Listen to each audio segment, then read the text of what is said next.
അവിടെ വന്ന് കുതിരയുണ്ട്, പക്ഷെ ജോലി ചെയ്തേ പറ്റി, വരമ്പത്ത് കൂലി എന്ന് പറഞ്ഞത് അന്നത്തെ കാലത്ത്. പക്ഷെ അവർ ചെയ്ത കുഴപ്പമൊന്നുമില്ല, അവരുടെ അനുഭവസ്ഥരാണ്. പക്ഷെ എങ്കിലും വാരിയെടുക്കാൻ ഒരമ്മയുടെ മാറ് ചൂട് കൊടുക്കാനും പറ്റാത്ത ഒരു കാലം, വാരിയെടുക്കാനും മാറോടണയ്ക്കാനും ഏറെ കൊതിയുണ്ട് പൊന്നും കട്ടേ. അവർക്കും ആ മാതൃത്വത്തിനും അവരുടെ കുഞ്ഞു കട്ട പൊന്നും കട്ട എന്നാ പറയുന്നത് ആഗ്രഹമുണ്ട്, പക്ഷെ പറ്റില്ലാന്ന്. വലിയ തെക്കേ മൂലക്കലേ തമ്പ്രാൻ കൂടെ ചൂടി നിക്കേനുണ്ട്. തമ്പ്രാനോടെ കുറച്ചുകൂടി നിപ്പുണ്ട്.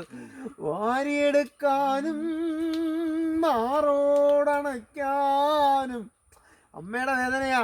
ഞാനൊരു അച്ഛനാ, എനിക്ക് അത്രയും വേദനയില്ല, ഗർഭം ചീർന്നില്ല, എൻ്റെ പൊക്കിൾ കൂടി മുറിച്ചിട്ടില്ല. പക്ഷെ എങ്കിലും ഒരു കുഞ്ഞിനെ വളർത്തുന്ന ദണ്ണം ഞാൻ കണ്ട. എന്നെ കുഞ്ഞിനെ 10 മിനിറ്റ് മാറ്റി എനിക്കും തന്നെ ഉണ്ട്. അവളാ കളി ഇടാ ആരാ ഈശ്വരനും സോമനമ്മയുടെയും നാണുവാചാന്റെയും മകനാണെന്ന് അംഗീകരിക്കാൻ പറ്റാത്ത കുറെ സമൂഹമുണ്ട്. കാരണം അവൻ